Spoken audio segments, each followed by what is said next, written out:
Hi everyone, and welcome to week 8 of English 101 online. This video is going to talk about editing Essay 2 and then just some things to keep in mind as you revise.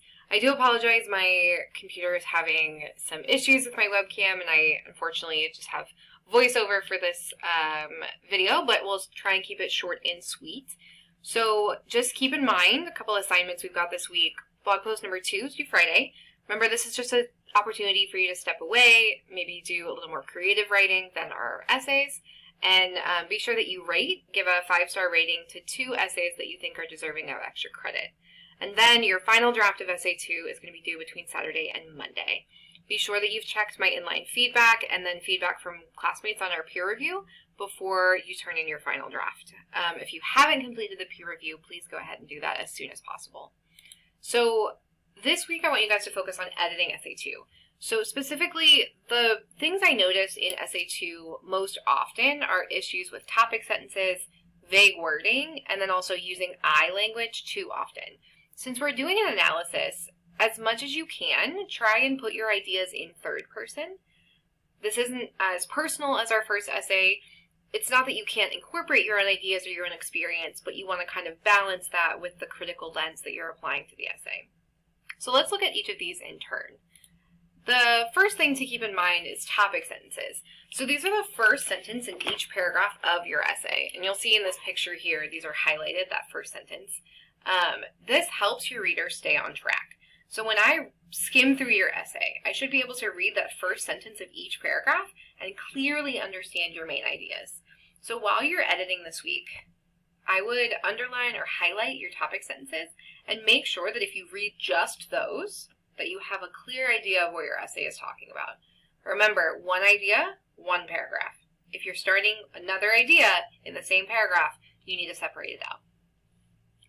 The other issue that I see in our second essay is in being vague in how you describe the piece you're analyzing.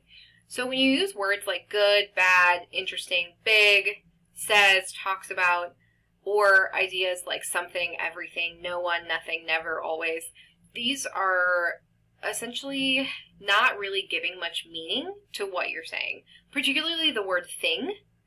And then if you're using words like good and bad, good how and bad how. If you're saying that a song is good, for example, do you mean that it's upbeat and catchy? Do you mean that it has a positive message? Or do you mean that it's persuasive to its listener?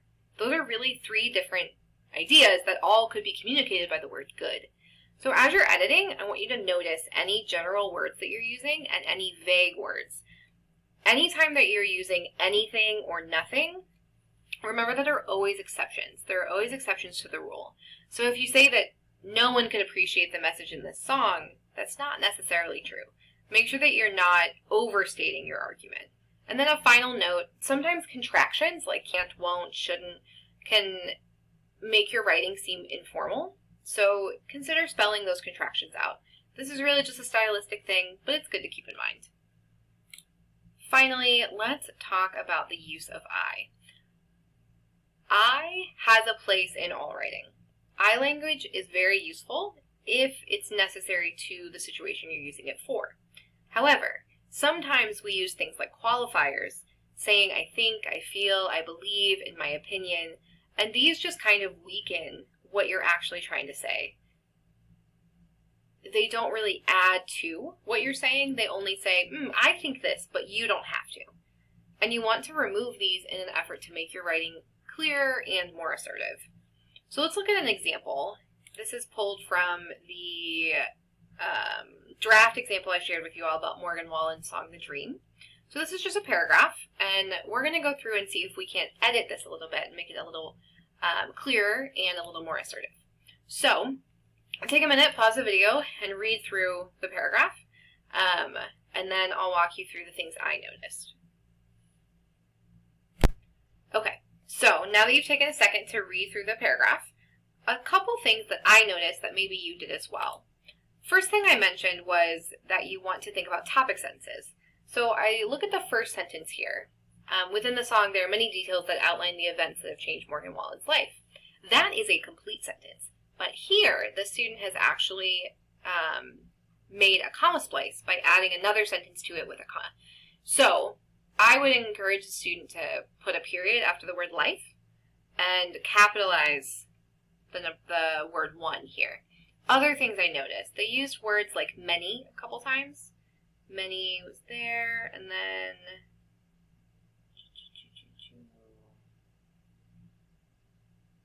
oh, there was another many, now I'm losing it. They also have I feel here. They use the word big. They switch from one point being that having a contract plays a big role in how artists act and the lifestyle you are allowed to have. They switch from third to second person there. So if I were to edit this paragraph, this is how I might approach it. Instead of starting with the song, I might actually use the title and say the dream essentially outlines the events that have changed Morgan Wallen's life. For one, see I've started a new sentence there, having a contract dictates instead of says how artists act and the lifestyle they are allowed to have instead of you. And then instead of big, I use the word significant. A significant part of the dream is about how Morgan Wallen does not recognize himself anymore, and he's lost who he is as a person for the sake of his celebrity status. This was something I added just to be a bit more specific. And then I ended with the most important message of the song is how this lifestyle is dangerous for young artists. A question I have for the writer here is, what can it lead to? It's dangerous, but in what way? So this is what I mean when I want you guys to edit your Essay 2 draft to make it a little clearer, a little more assertive, and a little more concise. So make sure that the words that you're using are all paying rent. As in, if all of the words in the essay were equally contributing to the rent you're paying, are they all carrying their weight? And if they're not, if they're words like thing or stuff or, you know, these grand general statements that aren't really adding, then you need to kick them out. I hope this was helpful to you guys, and I'm excited to see your final drafts.